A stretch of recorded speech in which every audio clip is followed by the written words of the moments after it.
灵魂有趣，自在相遇。本节目由年轻人都在玩的 SOAP 独家冠名播出。全球美妆健康好物上屈臣氏小程序，感谢健康的美，美的健康的屈臣氏联合赞助播出。时尚先锋耀目登场，华为 Free Clip 2+耳机，闪耀你的每一个 C 位时刻。本节目由超保护舒服到一世再也回不去的护舒宝赞助播出。一抹闪耀，报说恋爱。本节目由巴黎欧莱雅护发精油赞助播出。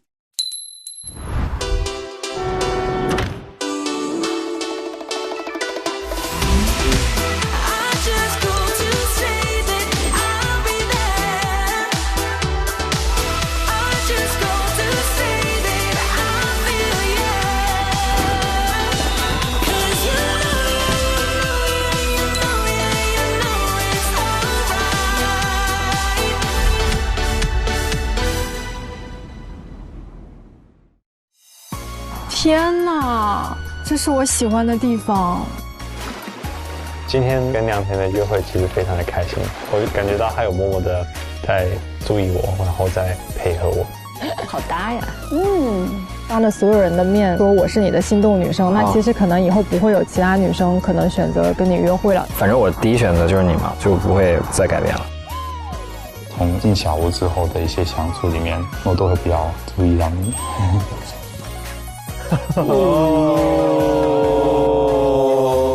就想问一下，就是我们是不是有之后的可能性？现阶段，可能我内心的天平会偏向允婷一些。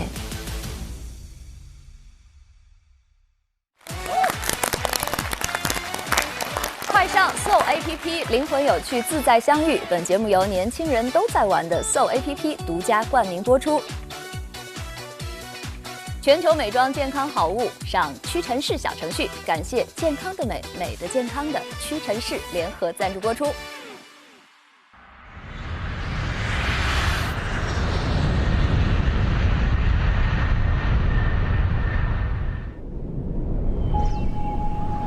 哇，云南好漂亮。很多人都说，如果想检验情侣是否合适，最好的方式就是两个人一起出去旅行。两个人如果想要真心实意好好在一起的话，势必要面对很多的现实问题。如果把这些问题都解决好，那两个人在一起是水到渠成。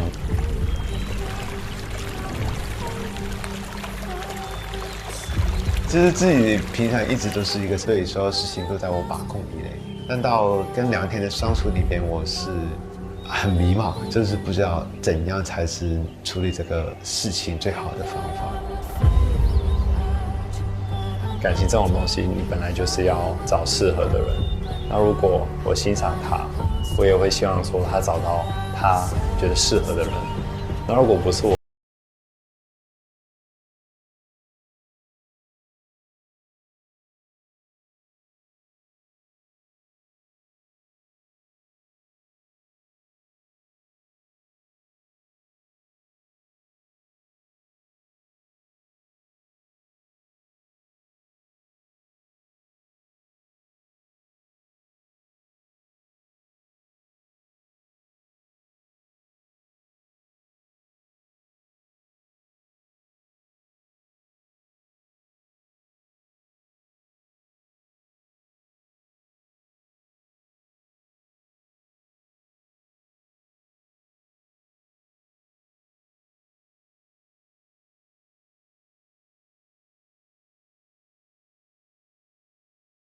对于关系的隐喻。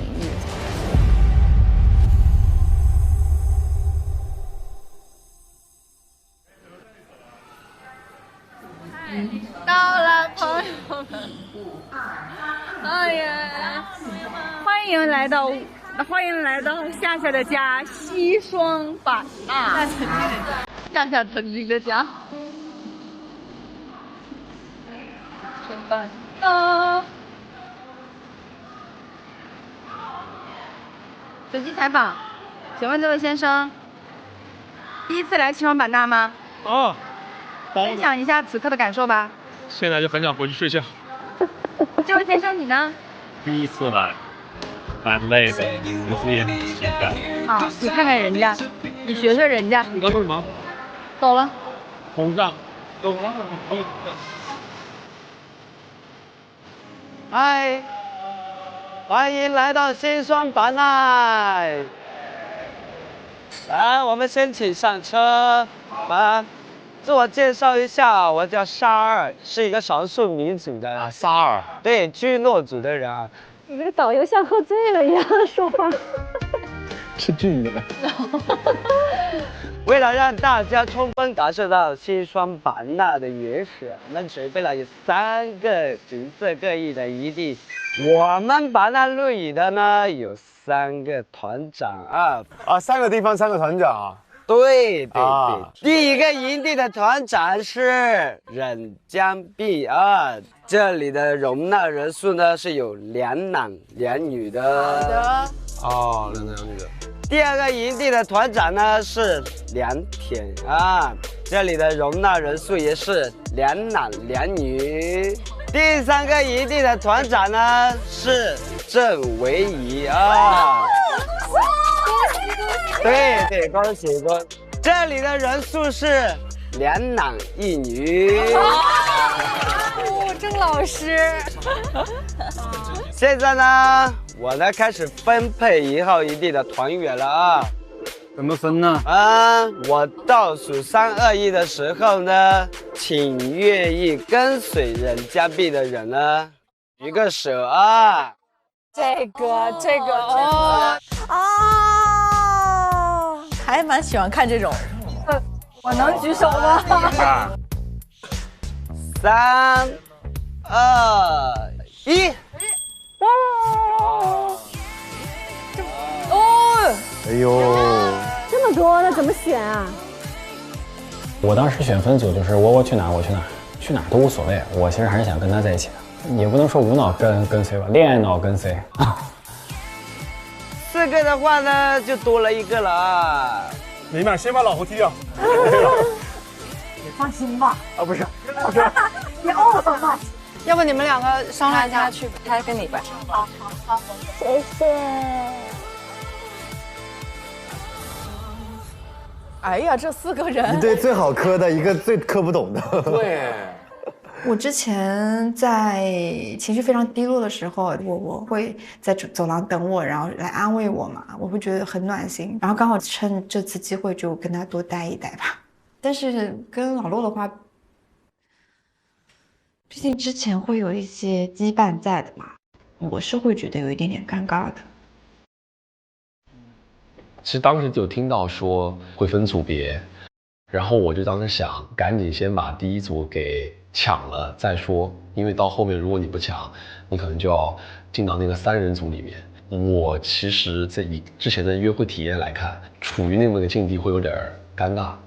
然后我跟良田的一个事情，可能我们在上海就已经告一段落了，所以我就想，那我就是尽早把位置给占了。哦，他们想进3人组，结果碰到夏夏。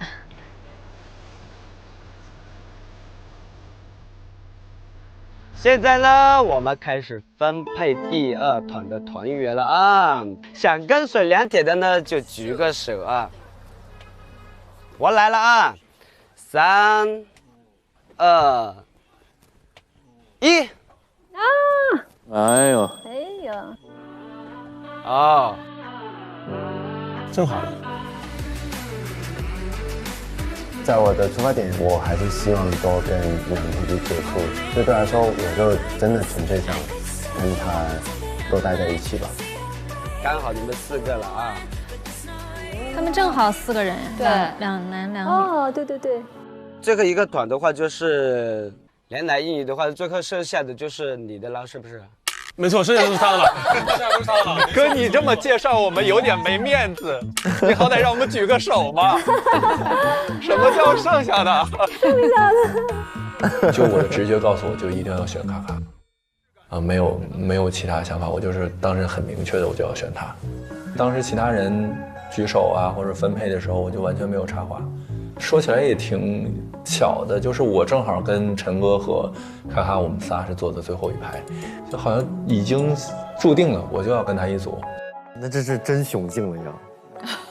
接下来我们即将到达的第一个遗地呢，像出没雨林遗地啊。像出没。对对。哦，像出没。它呢建在山岭之底之上啊，路以四周周围是会有植物环绕的，还有呢绿草芬芳。遗地的配套设施是很完善的啊。设有从里飞跃游玩项目可挑战的啊！哇哦，这个应该很好玩吧？丛林飞跃是那个谁涛要去，然后你赶飞机没让他去，他硬要去的那个是不是？对，就是那个，就是那在就这里。哎，我们出发了啊！后面的呢？其他的人不重要，是不是？那个要保留神秘感的啊，那个是不能说的秘密啊。好了，我们出发了啊！发喽！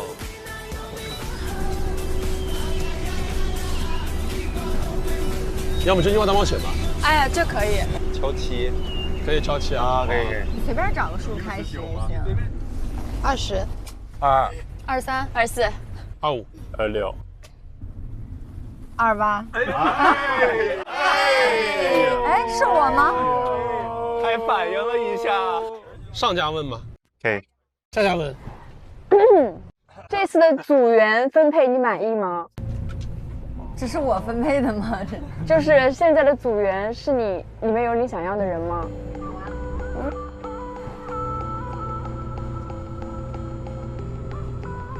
有啊。啊，这个问题真的是。哇。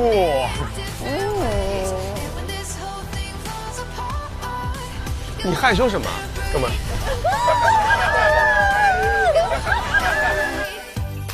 你在害羞什么？你在害羞什么，哥们？害羞啊！陆老师这个时候就显得重要了。有你不想要的人吗？有你不想要的人吗？好坏呀！你这问的好成杰，你小心你。没有，都很好。来继续，报你报。我报是吗？31、32、33、34、36，下一个啊！这太慢了，这肯定是啊！我不知道是我啊！这都不输啊！对啊，这网输这行吗？好，我的问题。我团长，你的问题。问我。你问，你这几天里头吃过的饭里谁做的最好吃？哦，这个问题，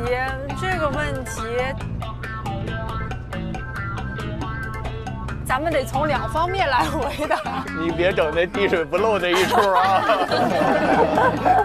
大家都在助力了，已经。讲真，那个真的好吃的话，就是我还是站发问的这位老师很好。那你另一方面呢？你快说另一方面吧。另一方面，从这个付出心意的角度，那肯定是侯老师。滴水不漏。我喜欢这种。又不好意思了。侯老师的嘴角都快咧到耳朵根了。哎呀，上头了。一个是用来填饱肚子的，另一个是用来，太甜了，哎呀，太甜了，哎呀，真好玩，这个真好玩啊！好喜欢看这种哦。我什么时候到啊？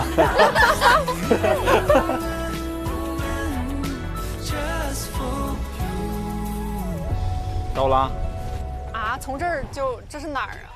再见了，拜拜。走了，拜拜。对，那个应该是我们露天帐篷吧。祝你们玩得愉快啊！谢谢。祝你们玩得愉快。谢谢，拜拜。有团长在呢，别怕。好的，团长。哇，好大帐篷。哦，哇，这个很好看。我们这个可以，这个可以。这个可以，这个好看。好美！哇，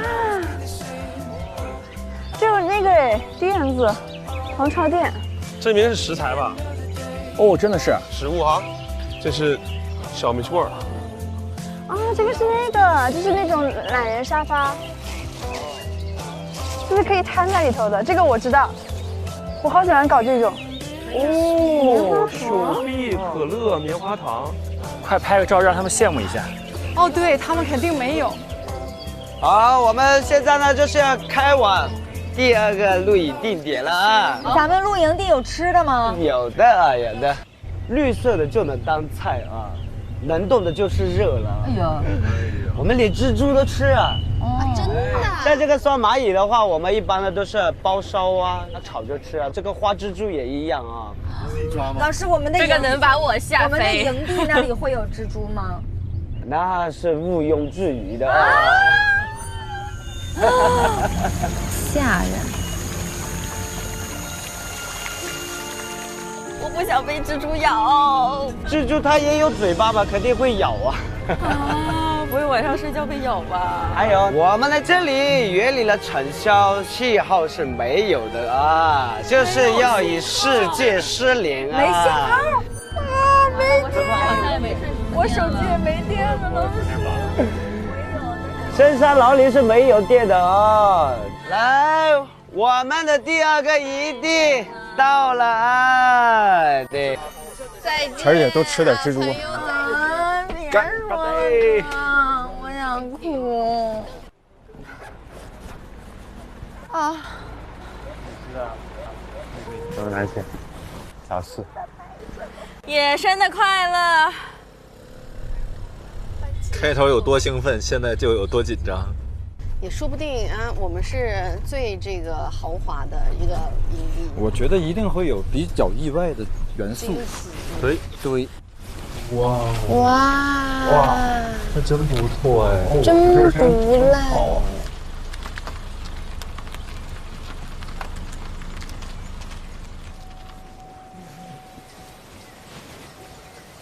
哦。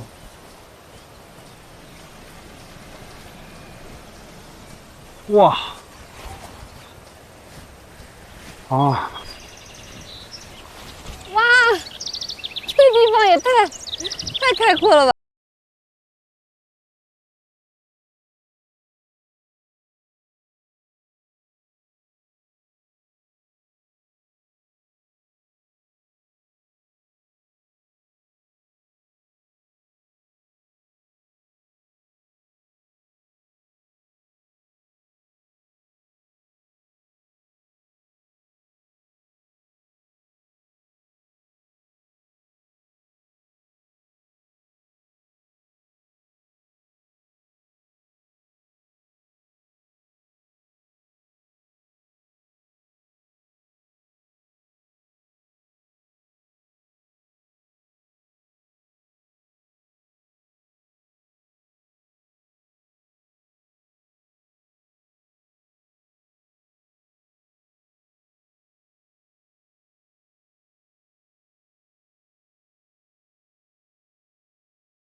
这真有一种整片山头都是我的感觉。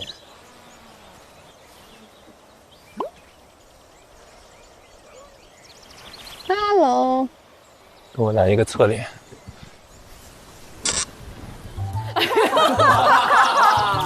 这个感叹号太灵性了，我真服了。太美了吧！啊，还有一个剪影。拥有整片山头的女人在眺望着她的，都是我的产业。她的庄园。这是卡卡最想要的画面来了。怎么开始竞争了呢？看我为大家打下了天下。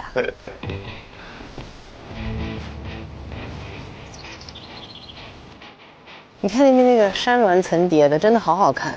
卡卡像领导来看自己的这片地。给领导记录下这个。对。山峦层叠，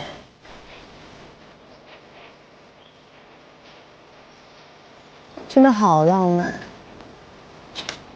对，这个角度看起来好像还可以。你再弯一下头。有吗？哎，赶快看一下拍的怎么样？哎呦，哦，我操，这个拍的好，怎么样？可以可以。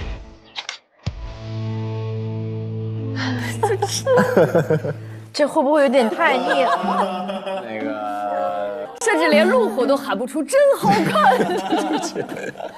2倍。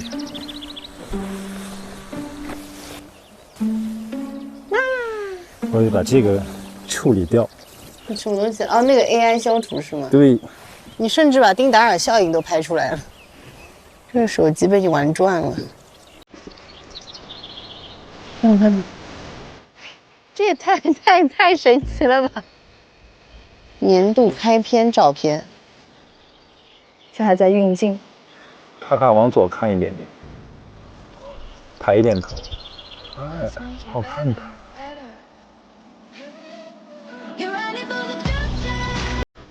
突然出现了一位老师。我张哥又哦，张哥往外躲了躲。好看的。好。这太阳在云层里，颜色看上去它有好几层。看着老忍不住想拍呀。哎，来了，咸蛋黄来了。好看，好看。哦，好美！哇，这天真的太棒了！哇，这么好看！我们现在还可以去玩项目。哦，可以啊。热带雨林大本营，前方即将到达丛林飞跃，接下来的路只有勇敢与坚毅能陪你们走。哦，这个好玩。我也觉得。我希望我可以不用那么的勇敢。不行，我的团里没有孬种。可以了，可以了。哦，你戴这个帽子好好看。我不信。真的很像奥特曼。我发现侯老师好像不像闷骚啊，真的。冷不丁的抽冷子给一句。这人，你有的时候可以不发表意见。毫无美感可言，没有形象了。还可以，但还可以，挺好看的。啊，是吗？挺好看的，像异形。你更像，你这种就好像是吊威亚的那种。疯狂去务农。你们两个没有一个人会提供情绪价值。太好笑了。屁股往下坐，脚伸直抬高，掖过对面的平台。哎，为什么一个人都不叫？就是他们不。这有什么好叫的？没事的。很吓人啊！哎，咱们4个剪刀包水实验室。我是团长，当然我先上。可以啊！来，准备好了吗？谁先上？好，我先上，团长。虽然很害怕。哎，我先吧。哦。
其实他很怕的情况下，他就冲在了我的前头，这确实就是我意料之外的事情，因为那个游乐攀岩的高度跟这个山谷的高度是完全没有办法相比的，所以就是当时真的非常意外，挺开心的。满的心里印在嘴上，我真服了，真的。有点恍惚呢。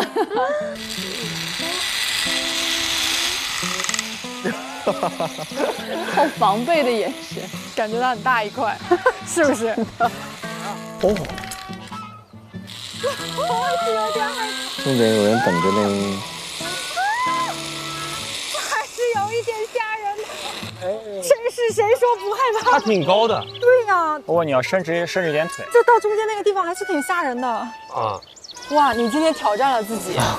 滑的时候还确实有点那什么。夏老师出发了。哦，夏老师还行。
这一集是垂直下去的一个是吧？对，而且速度还挺快的。就在这儿你是没有退路的，首先要把这个跳完再说。可以倒回去吧？哦，倒不回去。倒回去。所以势必要跳一下。哎呀，就应该上一站就结束的。结束了。刚刚就。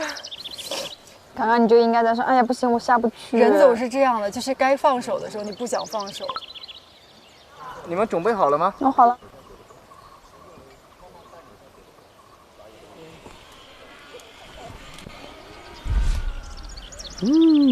他胆子好大呀！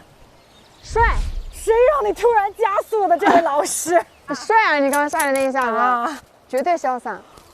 对，我也要站这看看他们下来是什么样。哦，果然先下来是有这个好处，对呀，看看大家怎么样。哥，我就轻松点啊，恐高，实在恐高。哥，我也恐。哥，我也恐。给我们两个男生个面子啊，不然下去在女生面前太丢脸了。那都是我们俩的这个心仪的对象。不然以后就没有以后。哥，我只是单纯有点心脏不好。哎呀，陆老师，你真的今天挑战成功了。不是我说这个角度，他的屁股有点太翘了。他就是说你的关注点跟我们看的都不太一样，这是为什么？你没有看到吗？说他屁股，他说你屁股翘，太翘了吧，有点。就从下边看的话，还可以，我是属于前凸后翘的那种。但是真的翘到离谱。他的肌肉就看着就很有用，这个时候就很有用。小欧虽然害怕，但是他胳膊很有劲儿，他就不会特别害怕。瞬间绷紧了，瞬间立马充血，绷得还紧。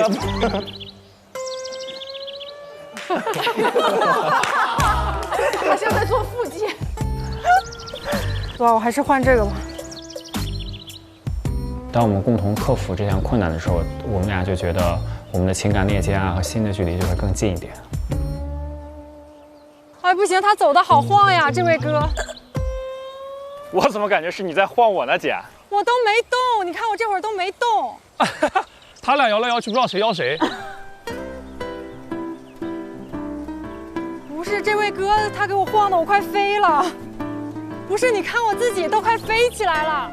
你等他走完，你再慢慢走。别急。我不急，我准备等他走完我自己走。这个我现在整个人被颠起来了。你知道吗？表白之夜就在今天，你要不答应，我们就疯狂的摇这个桥哈。哎呦，就有一种老太太过河的感觉。老太太过马路不扶不行。对，老太太过马路不扶不行，别逗我行吗？老太太玩高达瞎掰，老太太抹口红给你。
好想加入他们起个哄，有没有？太好笑了。来吧，刚才来到了每一组不同的露营地之后，其实大家反应都不太一样。有没有让你们印象比较深的？我先说那个花海拍照的那个吧，都挺搞笑。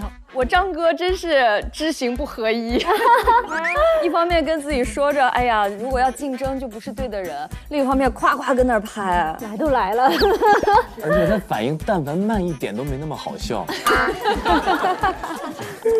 所以，如果是你们到像这种风景的地方，会给另一半拍照吗？早期的时候，我跟旭姐也会因为拍照争吵。我们真的有过最大的争吵，就是因为拍照。就是早期我没有那个意识，早期我是张哥，然后现在越拍越好了。但早期拍出来的一些照片啊，真的一言难尽。跟张哥比呢，那个大逆光看不见人。我跟你讲，大逆光啊，我觉得救了张哥一命。是的，但凡把那个光提起来一点，很有可能是一个很吓人的表情包，肯定是个回眸，有可能是一个，很有可能是这个。早期我其实存了好多我跟我老婆就是拍的那种，她还没准备好，然后我就你就咵嚓快门就按下去了。我专门有人做了一个文件夹，她的表情包，贴图，我还会配上那个文字，这话你也敢说？但其实就是他没准备好抓拍，但现在我拍的其实还可以，大家可以看我最新的作品，谢谢。突然起范了，这是有学习有成长的。当然，我9年再没成长，这个老公还要他干什么？那我帮你问一下这边的朋友有没有成长的？一心他是这样的，他其实很不稳定，就是理解，我理解。就是真的很差别，真的是非常大的那种。他有的时候帮我拍照片，噔，好，完了，然后我还没有反应过来，已经拍完了，表情还在说话，还没准备好，对，还没准备好，哎，可能就拍完了。就是，但有的时候就拍的真的非常好。就是我们当时我的孕期的写真都是他拍的，哇，就是拍的真的很厉害，好有意义啊。对，是的。然后我妈是助理。然后这更有意义了。然后我自己是化妆师，自己给自己兼造型，是不是？对，简单的妆发一下，然后没有别人。对，然后那个照片确实就拍得很好。易阳要分享一下吗？但是我这边的情况是一帧都挑不出来。这次真的挑不出来是什么？我们拍照片现在已经从100张挑1张，升级到了100张中的1万帧挑1张。会不会是你个人对这个照片的要求比较苛刻？是的，我对照片要求真的没有什么要求，但是我每一次拍照我们都会生气，就是因为什么呢？他非常有自己的思想，且不耐烦，就像刚刚叶欣姐说的，就是咔咔咔那种拍啊，拍完了之后我说不行。人家就要找自己刁钻的角度，比如说我坐在这儿，我就想平着拍，就是保险。人家就要从这儿拍，要从那儿拍，就是会拍出来我的脸比腿还长。怎么挑嘛？我一帧都挑不出来啊。然后我说不好看，人家说这是构图，这是艺术，我不选还要生气。他可能觉得你怎么拍都好看。对，其实是这个意思。他有的时候都觉得很好看啊，是真觉得很好看。倒不是觉得说，对，我懂这个点。那你会给他拍吗？我拍呀，我拍老好看了，我还给他兼职修图。哦，成片率比较高。对，大部分就是特别喜欢那种，所以我就特别爱给他拍照。但是我就不太愿意让他给我拍照，除非迫不得已。就我会避免一些争吵嘛。比起拍照的艺术，掌握了一些生活的艺术，是吗？所以你看，其实都这样，不是我这样，都这样。跟谁不是跟谁说呢？这是虚在那儿，是不是？然后还有一点是在侯成杰的一句话，他说旅程最能检验两个人的关系。其实这句话我们老能听到，是。对，但你们觉得呢？旅行可以让两个人的感情升温，这个是可以做到的。因为我们之前没有在一起的时候，出去跟就是身边的工作人员一起旅游过，就是那一次，我是明显的觉得说这个人很有意思，然后也很想继续接触。因为在我印象中，男生就不是特别喜欢记录生活，拿个手机拍的那种。对。但他是那种出去旅游，他会一直记录。他不光是记录他自己，像助理啊、工作人员，他都一定要记录。我就会觉得这个人，就是不是我平时之前了解到的那么一个小孩的一个形象。就比如说，还有一点就是，我们当时在录节目的时候，路过一家快餐店，我就随口说了一句：“哇，好想吃。”然后等到我们回到休息室的时候，就有一大盒涛哥去买啊，他很细心啊。对，他真的很好。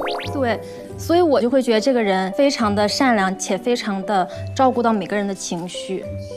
就我觉得旅行是可以看出来一些东西的。对，我非常赞成，而且我自己会非常希望，如果是两个人出去，我希望只有我们两个人，然后所有的事情都是我们自己去完成，然后这个过程当中其实会发生一些状况外的事情。因为我会发现，就是当你多年之后你再回忆起来的时候，往往都是那些状况外的事情。对，比方说可能错过飞机啦之类的，对方是怎么处理的？我觉得这个态度，用什么状态去面对这些问题，也能看出他的一个人品。所以我觉得还是非常有用，而且我觉得一场还不够，很多场，多来几场各种各样的。他的原话是钱钟书《围城》，里面说的是。旅行是特别检验一个人的人性，就是当你舟车劳顿的时候，你的本性会暴露无遗。对。如果当你暴露无遗之后，你们还能相处，不相厌恶的话，就代表你们有一定的感情基础。所以我觉得这个阶段其实挺考验人的，对，挺考验人。对，是的。好，我们的旅行还在继续，一块儿去看一下。齐玉玲，我想要个。能吃到一起的人，岗位里做的，快尝上。这次是能玩到一起的人，在一起吗？希望他是对的人。上所有 APP 遇见懂你的有趣灵魂。哇！好，那我们开整呗。可以开始。把大门扔过来，然后这边我点，然后就啊，生火我也要参与。他喜欢玩火，我喜欢玩火，我是一个喜欢玩火的人。好俩，有来有往的。你最近总是在玩火。我跟你讲，出门生火这个事情交给我，你们就不信，就是你们帮我捡树叶，我也能点着。连猴哥的心都点着了，啥点不着？树叶跟木材是好烧。那我们给你捡点树叶呗，好吧？对，如果有木棍的话，也是好用的。好的，姐。我看那个木头棍有很多，对，可以，就往中间扔吧，你就扔这儿没事，你就横着扔这儿没事。所以就2根吗？好的，姐。要被气死。有那味儿吗？有。他对他讲话的态度已经就是超过朋友的那种随意感了。可以的，可以。现在可以了。小心别帮你身上。哦，果然还需要经验啊！成功了。哦，好暖和。很棒。下来一个人在这做菜，我们3个人在这玩火。有可能只是为了逃避陆金丹。啊。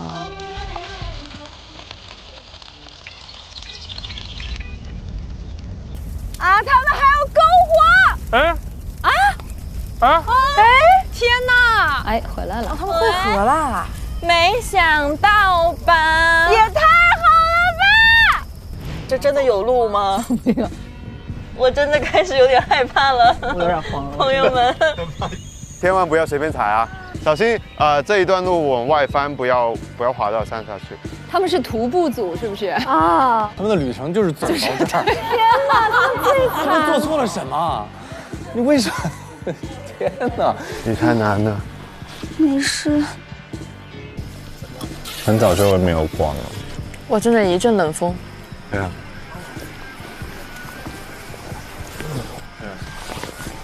真的太冷了，在那个地方。我们去到西双版纳之后，发现并没有我们想象中那么热。然后我们下去到那个下面那个深山老林里面之后，其实那个气温又降了一些。然后我们衣服带的都是夏天的衣服，所以当时就觉得确实是有点难熬。好惨，他们这看起来。那我们去攻打别的营地，走，Let's go！ 哎，他们在干嘛？在吃。啊，他们还要篝火！哦天哪！嗨 ，Hello， 我的天哪！没想到吧？也太好了吧！凭什么你们？凭什么？真的凭什么？见到窝窝他们就跟见到亲人一样，因为他们那个地方太好了，天幕，然后大草坪，天哪，你们还有鸡爪子吃，烧烤，有灯，有干净的洗手间，有水，得亏我们去了。这里简直是天堂啊，姐妹们！你们白天干嘛了？今天带他们就是体验了一下人生。这么夸张？我们恐高，然后带我们去滑绳索了。你们还玩了哦，但那个绳索真的挺恐怖的。不是真的很恐怖，就是你知道骆老师有一段时间脸不是嘴直接煞白的。我有点想玩。明天可以玩吧？不知道可不可以？我们早点醒来。你都不知道我上了一下这里的厕所，我有多开心。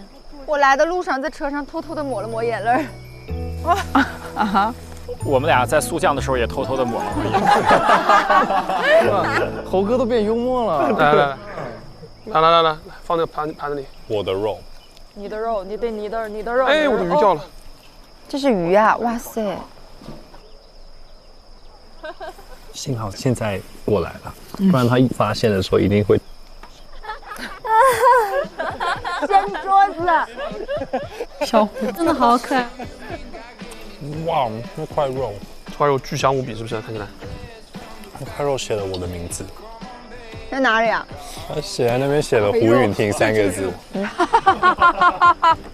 过去之后真是太开心了，顺理成章的融入了他们的烧烤队伍，然后顺利的蹭到了一餐很好吃的烧烤，满心感恩和欢喜，说能跟大家在一起真好，能住在这里真好，很开心吧？他们可以来，有篝火，有烧烤，有朋友，在那种没有天花板的旷野里，在一群这么多美好的人中间体验纯粹的快乐。从此过着幸福快乐生活。谢谢大家的款待，珍惜每一天吧，朋友们。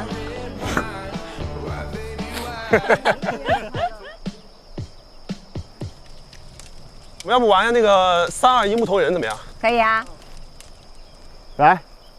怎么了？哎，这不是在玩啥？木头人。哦。这样，最后两名就面对面对视，好吧？哎呦。输的最后那个人对对面的人深情对望，说：“你好，我爱你。”哎呀，他挺会整的，洛哥。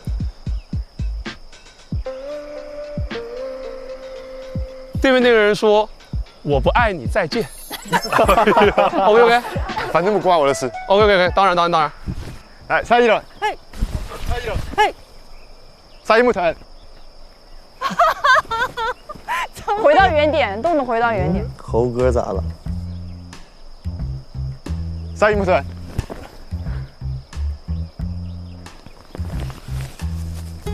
下一木头人。每次都是你。下一木头人。每次都是你。他故意的吧？对，我也想问。哪了他？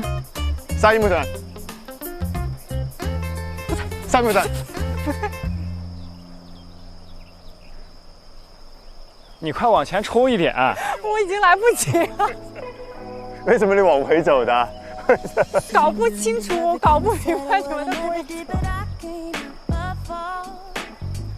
西門盾，西門盾，西門盾。哎呀，谁最后啊？请吧。你们俩是故意，你们都没有离开过。这两个人已经放弃抵抗了啊！故意的吧？你们是有的人哦。哎呦，小猴也太明显了吧？哎，你故意不走的是吧？没有，我这个不太行。怎么可能？一个体育生，对，反应不行。快！什么台词？什么我爱你？台词那边是你好，我爱你，这边是对不起啊，我不爱你，再见。好刺激哦！啊，这什么东西？要真情对望吗？啊，我对视不了，我觉得不是真的。你要是换一个别人，我可能觉得话好像还行。哎呀，只是游戏，只是游戏。啊，不行，我无法对视。哎，这样我俩能特别一点吗？可以啊，随便你。我俩背对背可以吗？哦，可以啊，可以。哦，可以。不行，对视真的对不了，对不了一点。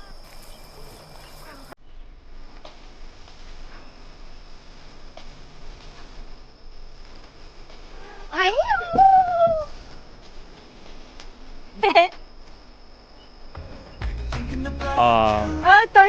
等一下。你台词就2个字，好的。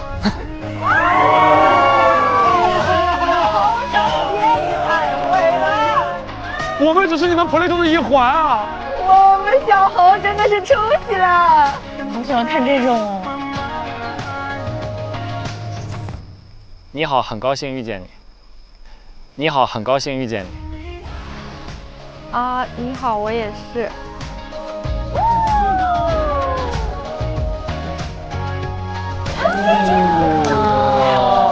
老实说，这应该是恋综界都算是天花板级的。这种分送感绝了，真的。绝了！在里面脱颖而出，就简直是果敢，然后情商又高，但是又分寸。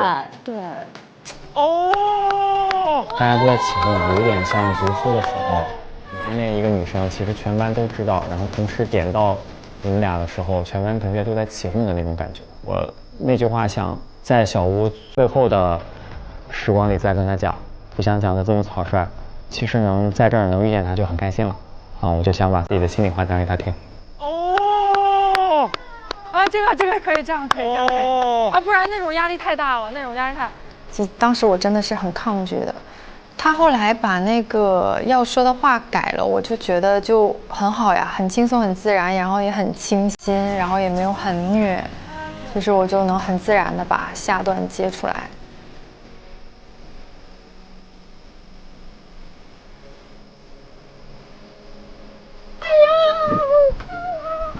哦，很好，可以。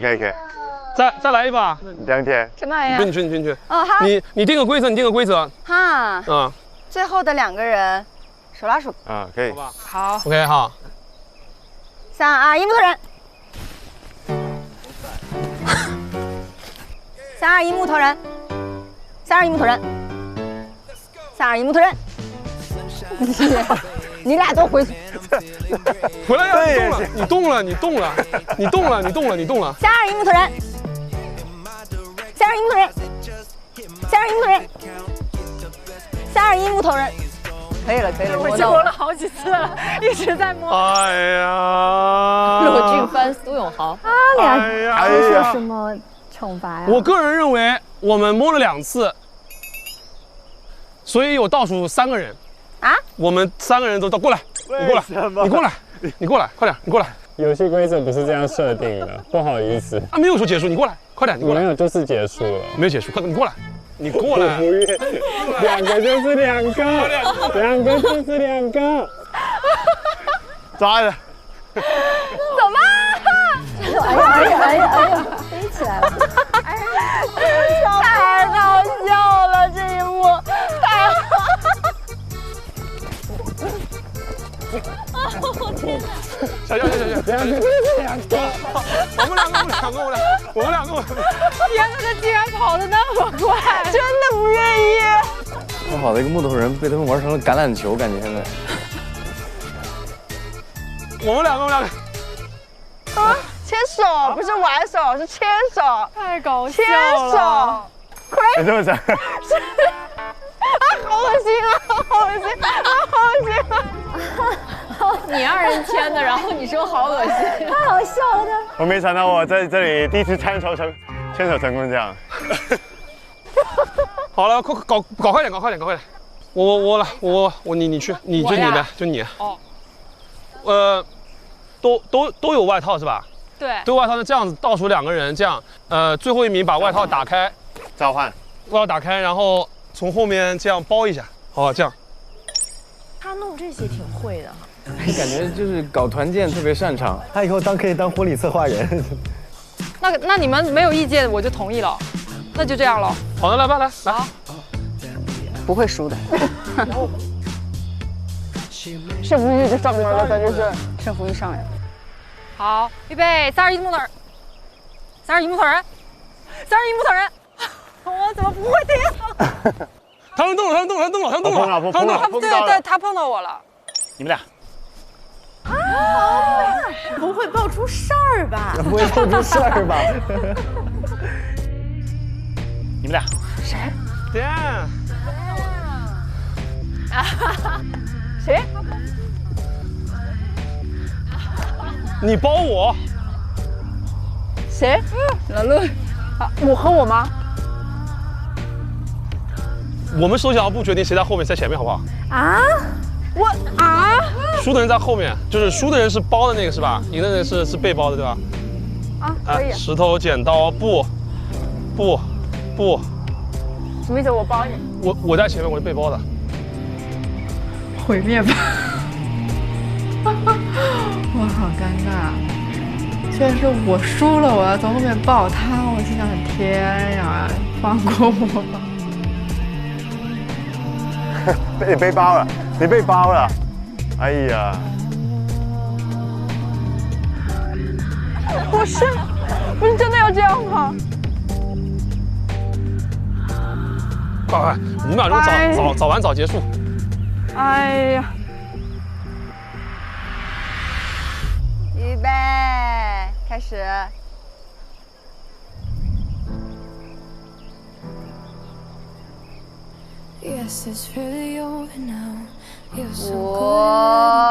这么慢的5秒钟。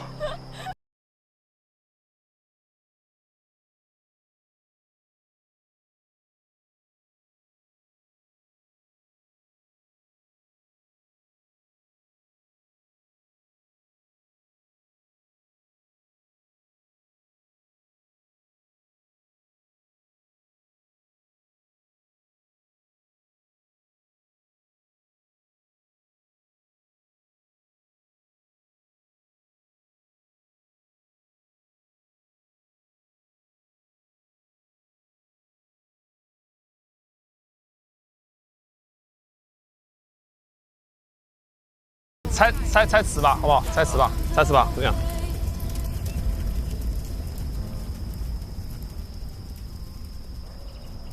在所有的人里面，我其实是最想跟他一组的，因为这样可能我们会有一定的空间去交流，把我们之前可能有点倒退的关系去弥补一下。我是非常不希望我之前的一些行为让他在这个小屋里面感到尴尬，说好像大家对我都没有兴趣。我希望他也能持一种开放态度，哪怕是朋友相处状态去享受约会，因为他真的是一个非常非常优秀的人。风绳该怎么固定呢？就是绑上了一系，然后这个现在就是要听我们徒步专家夏，这个绳子要拉往外拉的，这里。我到第一个吧，我想看你们每一个人下来的姿势。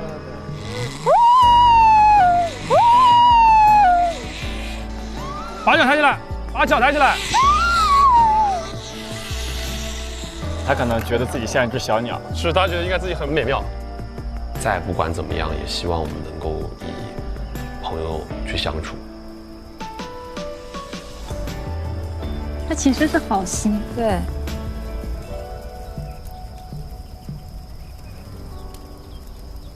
走吧，拜拜，拜拜，拜拜，谢谢你们的招待，拜拜。耶！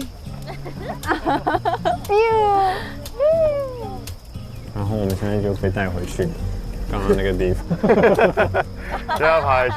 吃饱了吗？吃饱我们回去了。上完厕所喽。我很好奇，另外3个人在干什么？对，那个我说那3人肯定很惬意，就是因为他们都不需要就是跟大家一起协作，就说明他过得很方便。你们吃，我先去篝火那儿，因为有点冷了。好。你们吃好就过来哦。嗯。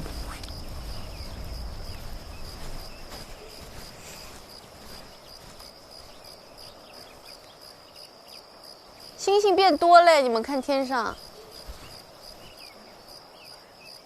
哎，篝火什么样的？想跟上就过去。为什么篝火是什么样？你没有见过吗？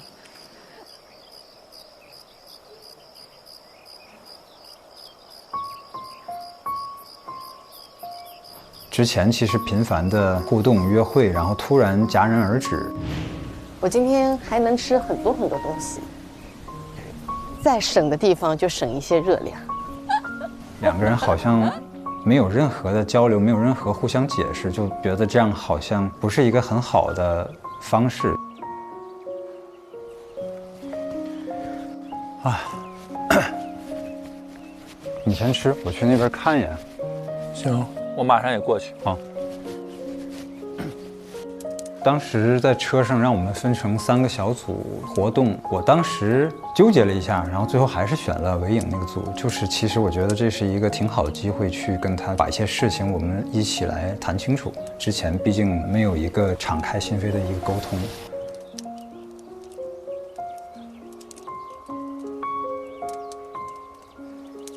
今天又选了你，我觉得应该聊一聊吧，至少。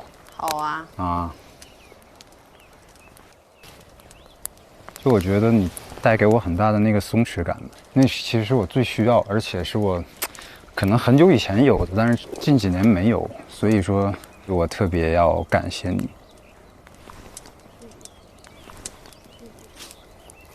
就是说，如果我能给到你任何力量的话，对呀。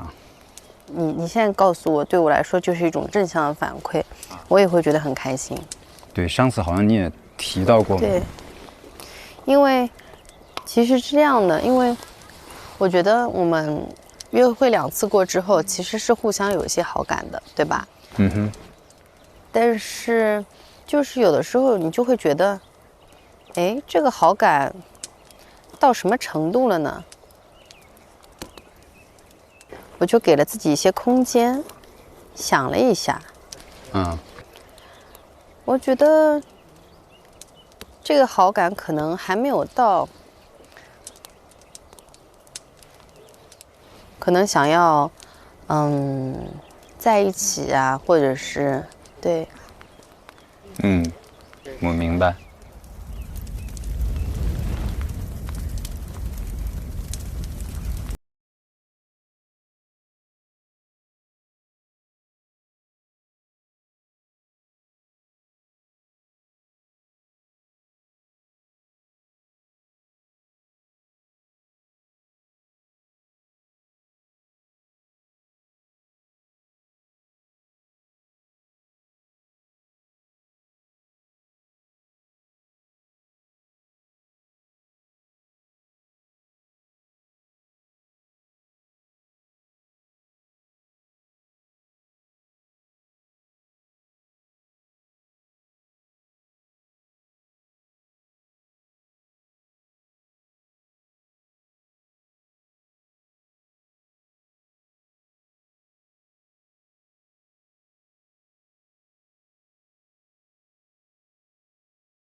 我是想说，当然我能在这里找到我人生的另一半，这是上签。但是我觉得再怎么样，我一定要达成的一件事情是，我在恋爱这件事情上，因为我其实是有痛苦的，所以我觉得就是谁痛苦谁改变嘛。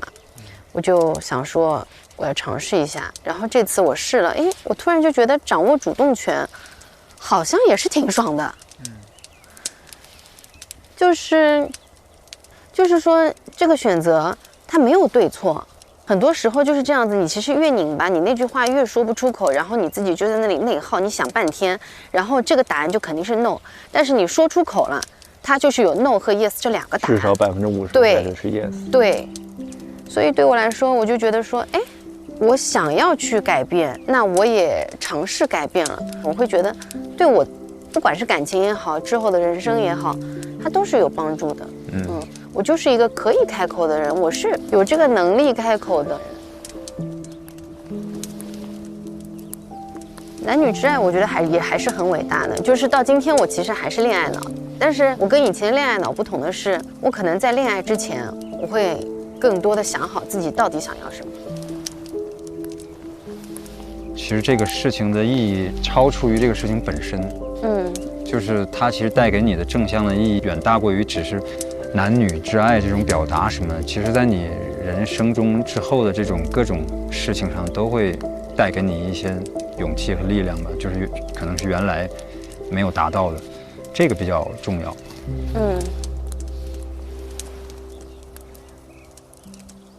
我勇敢的去主动的去找他谈这个事儿，真的是突破了一下自己，然后也意味着可能比原来又成熟了一步。明天跟我约会啊，好不好？好啊。那就这样，拜拜。那明天见。拜拜。拜拜。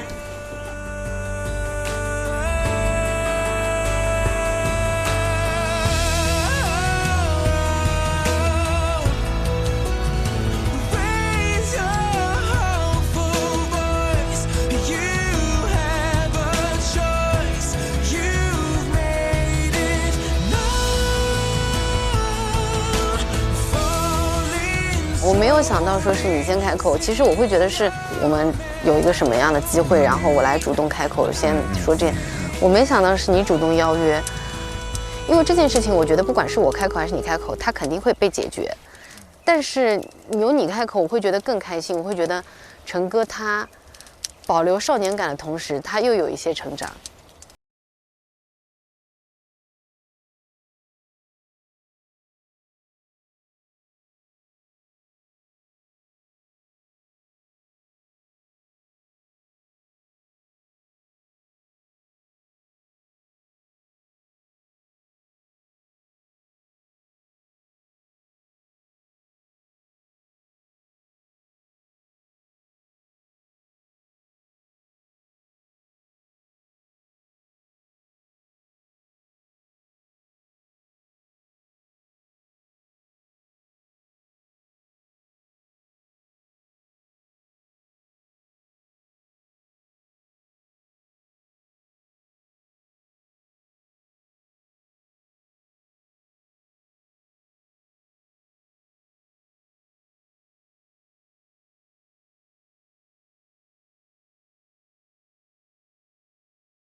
万万目前你是跟我刚到的时候，第一天晚上是田儿姐啊。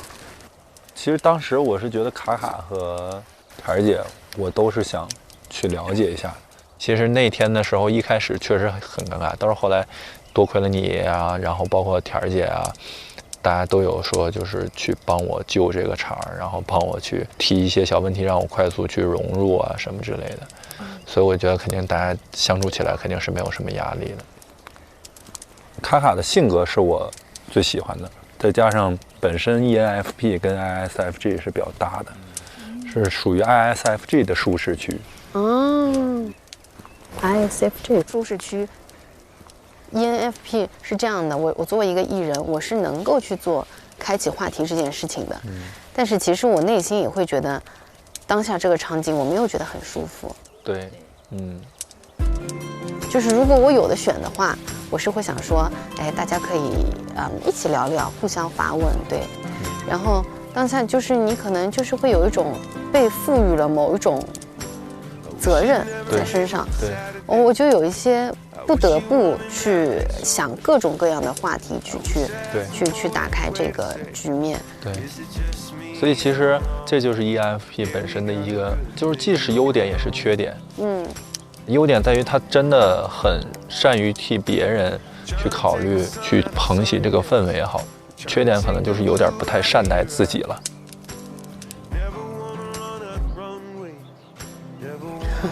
所以这也是为什么跨年那天夏夏给你说那句话以后，你们都那么触动了。我非常能理解你那种心情，而且不用夏夏说，我自己也是能够感受到，其实你也并不是很想说在那种场景下我说那么多话，但是可能你本身的性格就导致你主动去承担起这个责任。你会觉得，如果我不说的话，别人也不说，那可能他是不是更尴尬？就这种感觉。太懂我了。所以这就属于什么？快乐小狗的话，它就是很能照顾到 ISFJ 的一些心理上的需求，然后同时呢 ，ISFJ 是小护士，又很细心，又能够反向的去照顾到小狗的情绪，因为小狗也有累的时候，小狗也有跑不动的时候。欧梦，我又想哭。这时候可能就是小护士会出场了。所以确实这俩性格说他们搭不是没有道理的。哎，欧梦，他其实也在帮自己在争取。是，但是这个就会比较舒服，因为对方女生会得到了肯定和尊重。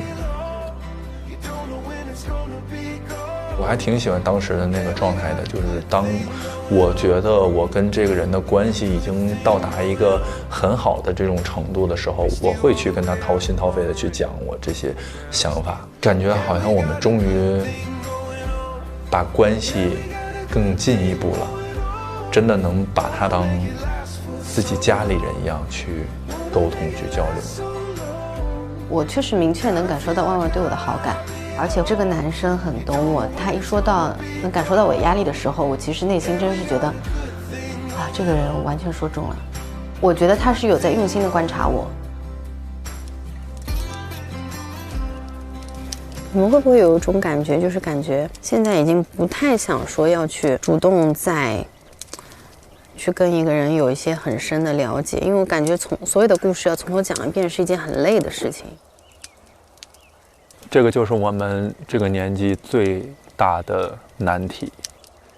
30岁以上最难的题就是因为你经历过太多了，你很难说再以100%的动力去把自己的之前的所有一切跟一个人分享，然后一起续写更多的故事，确实是很需要勇气、很需要力气的一个事情。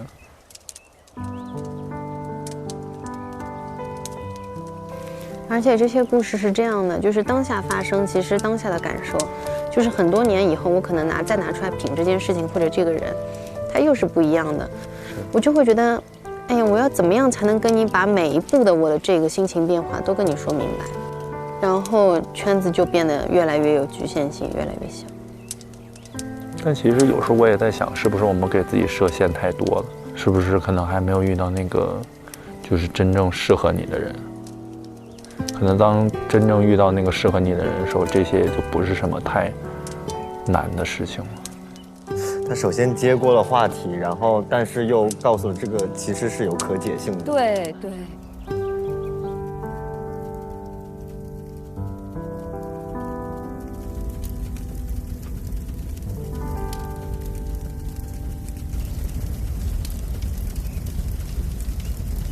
这是我第一次在外面露营，然后过夜。这也是我第一次，真第一次。这是我们的第一次，是吧？都第一次啊？对对对。你原来是这样在家里做饭的人吗？在北京，我读书最后就自己住嘛，我可能会自己做。你觉得你是个很会照顾人的人吗？因为我感觉他挺会照顾人的。我其实不太会。那你没有想过，比如说还没有在一起之前，你说哎，我想要去为您改变，或者是会做一些我之前没有做过的事情。那比如在一起以后，你发现哎，我在一起了，我好像没有太多的这个必要，我不太想做了。女生会有个落差。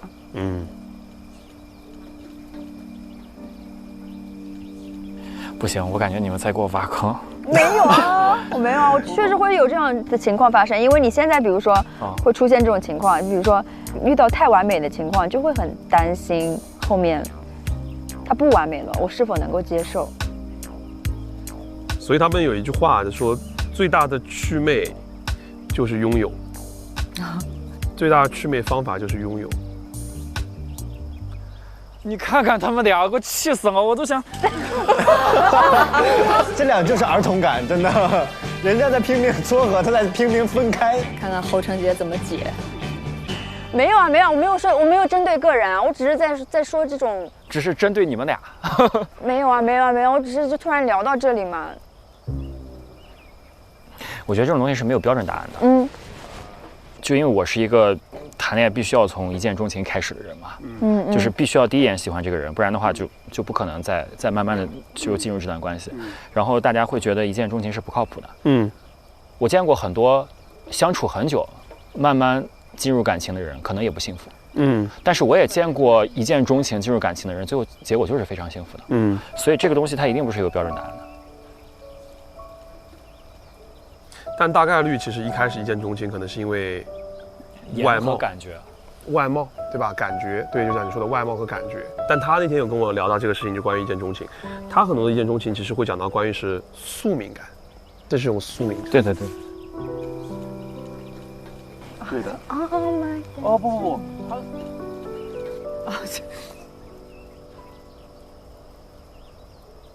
那我打个比方啊，万一比如说你很冲动的去做了一个这样的决定，然后相处之后发现它不是你的宿命，你会怎么样呢？就分手吧，这是很简单的事情。侯成杰太难了。我好像进了一个鸿门宴，怎么回事啊？没有啊，我就很好奇啊，我没有说针对个人啊，就说你一定说我怎么样，我是说你之前的一些经历，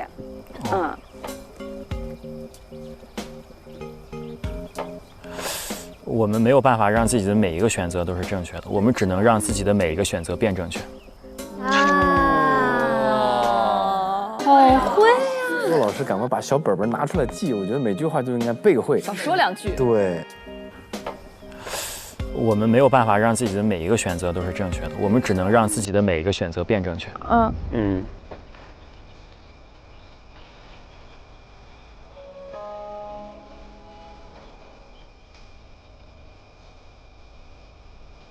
我觉得这个是对的。比如说举个例子啊，老胡，假如他对一个人感兴趣，他会说：“那我们万一异地会怎么办？”他是在你们已经达成了，比如说我们要相处下去，或者我们已经在一起恋爱之后才考虑的事情。对，因为这个事情你自己考虑半天，那万一对方愿意来你城市，那万一你在他的城市里面可以找到这样的一个落点，其实它不能成为一个问题。但是你为了一个预设，不断的思考这个问题，其实本质上是给自己自寻烦恼，不断的把自己给绕起来。因为这样的问题可以无限的延长。比如说，那万一要结婚，那万一要孩子，那万一我们父母不同意，但这些事情完全不知道，因为你没有经历下去。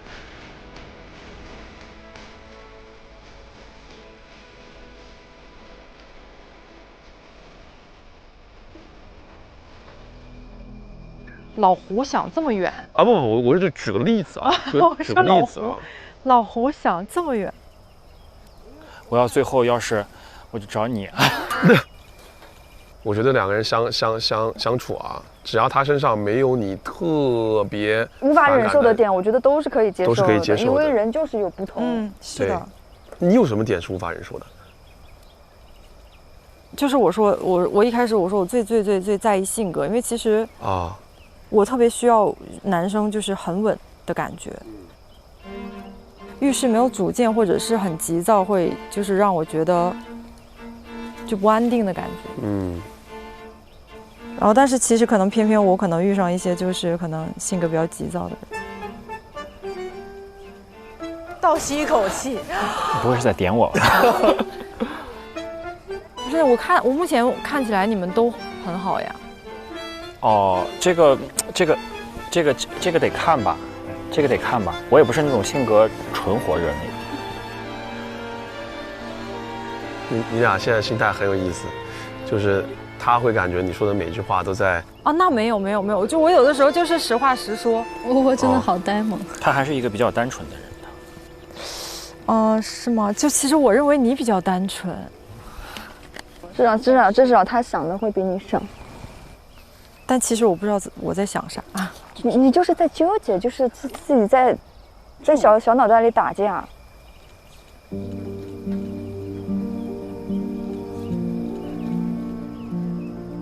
对，其实我觉得那天我跟你聊天的时候，就是夏夏，我跟你聊天的时候，夏夏说他就是，如果他觉得他可以确定或者什么，他可以冲。然后我说我觉得这一点，那我可能就是落后于整个我们小屋里边的女生，我可能是那个会最不会冲的人。是的，其实对于他来说，如果不感兴趣的话，就完全不会给侯老师这么多机会。是的。我觉得就是因为年龄问题，比如说我今年30岁，我再遇到一个我喜欢的，然后我再犹豫再错过，我会觉得我不知道下一个再有什么时候要遇到。就是会有一个时间成本在，然后以及一个沉没成本。确实会有的。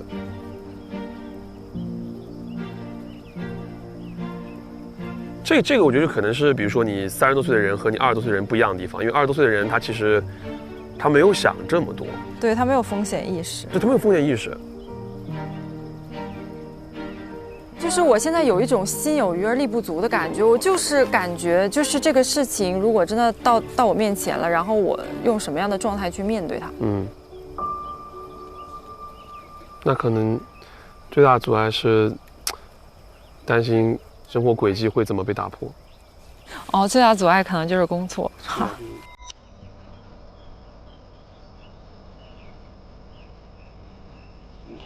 就是你的精力没有办法太多的去想这些，对，会被分散掉。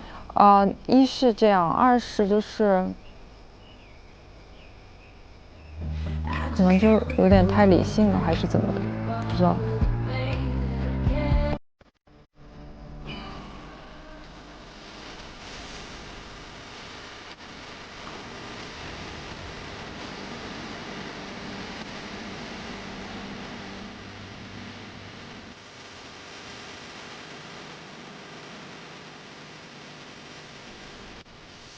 妈呀，深度自剖，走心谈话，你们是？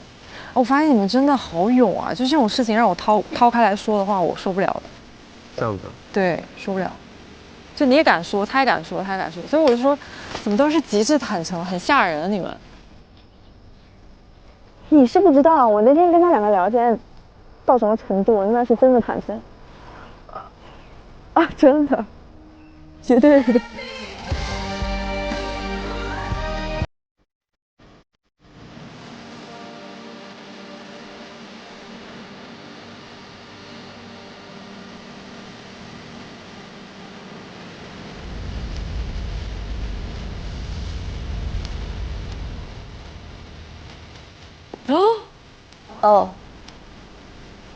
炭火出逃。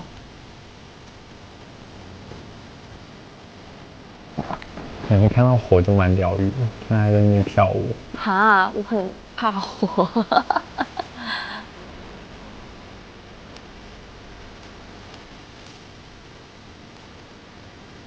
确实跟他跳舞的那次，我觉得。哦，你们还跳舞了？其实很开心。对，是我从来没有经历过的一种体验。我笑死！我一想，还真是哥一半的时间都花在我身上。这大实话不要这么说，你很影响歌的销量，影响歌的市场，对，影响歌的市场，是歌的市场。哥，我这在炫耀呢。好像星星多起来了。星星多了。这一下感觉星星多了好多哎。哇！差不多了，就到这吧。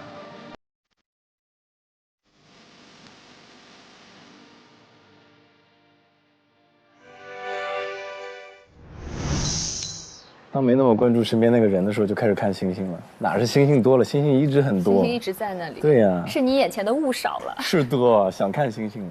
哎呀，有点心疼猴哥呀，真的。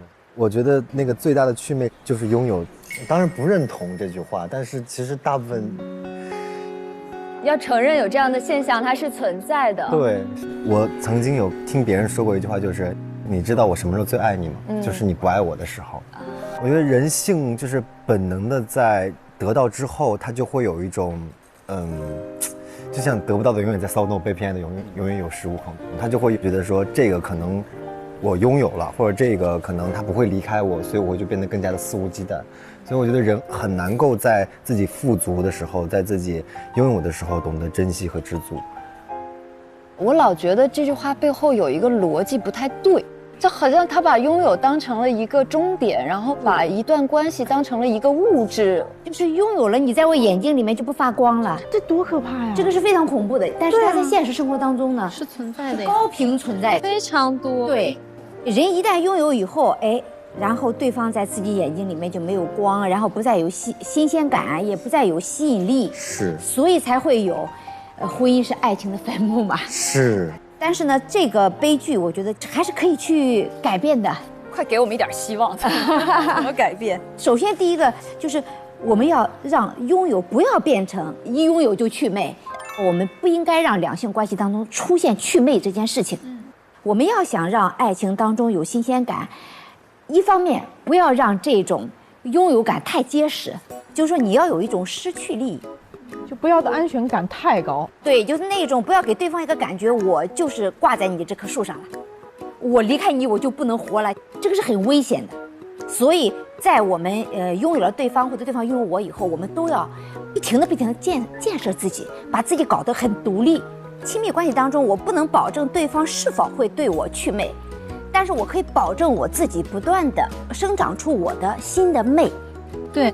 它只是有一个转变，可能从一些心动，可能转变成了一种，平凡普通的幸福。那个魅也存在嘛，只是转变了一种形式。我对这个祛魅，我会有一种比较乐观的态度，就是我觉得祛魅是肯定的，但是我觉得没有关系，因为如果你们还相爱的话，你一定能够发现，不是当初的那个魅，可能是在新的魅也会出现。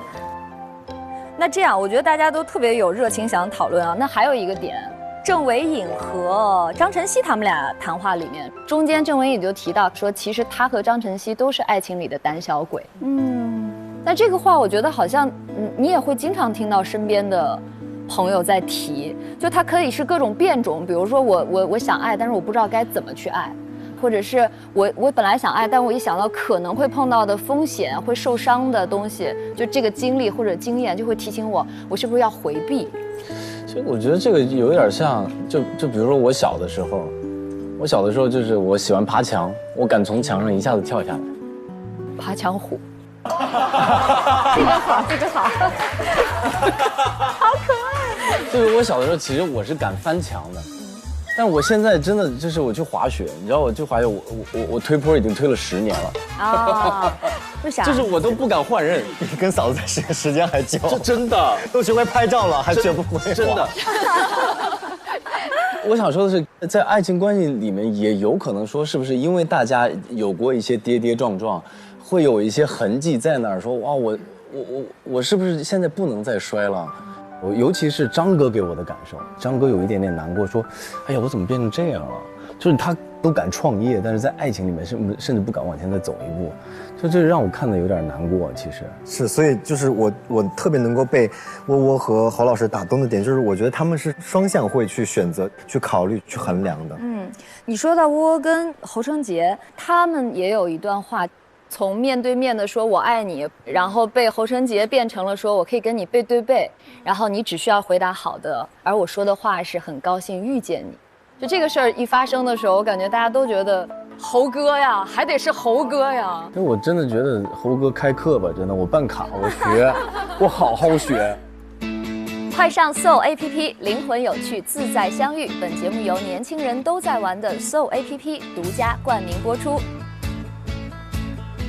全球美妆健康好物，上屈臣氏小程序。感谢健康的美，美的健康的屈臣氏联合赞助播出。今天是一场恶仗，为爱而战。所有比赛根据积分决定就会安排。我们不会放狠话，但只会做狠事。不管比什么，我们都要赢。大家都不想在自己比较心仪的女生面前丢脸。哎呦，洛哥可以，洛哥，一定要赢，输赢会跟约会是有直接关系的。我太想赢了。那眼睛里的是杀气。哇！田儿拼了呀！爱的力量。这泼水节吗？是不是？这太棒了！我看到他在里面泼得很开心，释放自己的情绪，我觉得很好。他还挺合拍的。哇！狂野的一面被你唤醒啦！快乐就是这么简单，跟我聊天就有。他们应该是最开心的一对了。大家在镜头前面，他的一些动作跟心态其实可能会走形，在生活中也许未必是这个选择。这个压力我暂时可能承受不来，我一定要好好的去考虑一下。也没什么好评价的。好好说，危险啊，危险发言。我怕给你越描越黑了。哎，我问的问题真够可以。什么意思？不是，这是个什么镜头啊？你看你说出什么恶心的？名场面来了，名场面！打直球啊，我万，你们俩斗吧，没我事儿了。感觉我看的都使劲了。对啊，我们是去走秀的吗？万万要去打架了，感觉。我连老侯都没有，比起老骆还是幸运很多。谁疯狂也起最佳，本书知识的伟大，专属的配料留下。你们要去采购吗？你去不？我在想，我好懒得动啊，我觉得很给我记好。但是小红说她要去。苹果，那我去一趟呗。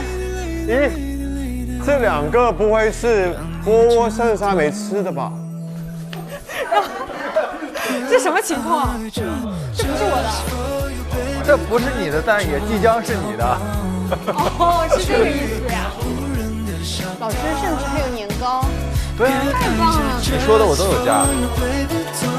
上微博参与半熟恋人话题讨论，分享你的爱情观点。独家社交媒体平台微博，首席合作媒体新浪娱乐、微博娱乐、微博综艺、新浪综艺，更多精彩内容尽在新浪娱乐、微博综艺、新浪综艺。腾讯视频 TV 版极光 TV 同步播出，大屏观看更畅快。搜索半数4参与早鸟活动，会员限时特惠更享抢先菜单。搜索半数4会员限时特惠 SYP 更可享高甜花絮等。腾讯视频 Job 卡年轻人的专属会员，随心看去现场抢先测秀装扮，超多权益惊喜不断，邀你一起体验。关注腾讯视频 SYP 微信公众号，获取更多追剧资讯，领取专属优惠。现在开通 SYP 即可享受内容抢先看、大屏观影等特权。内容上新新浪新闻客户端搜半熟恋人，看节目更多精彩内容。下载有态度的网易新闻，看更多精彩短视频。百度搜索半熟恋人，精彩内容尽在百度百科，百度一下你就知道。上百度 APP 看百度热搜 ，get 更多热点内容。上搜 APP 遇见懂你的有趣灵魂。感谢年轻人都在玩的搜 APP 对本节目的大力支持。感谢独家中文百科合作平台百度百科。感谢合作伙伴腾讯新闻、腾讯娱乐、新浪新闻、百度 APP、网易新闻、丽丽城传媒。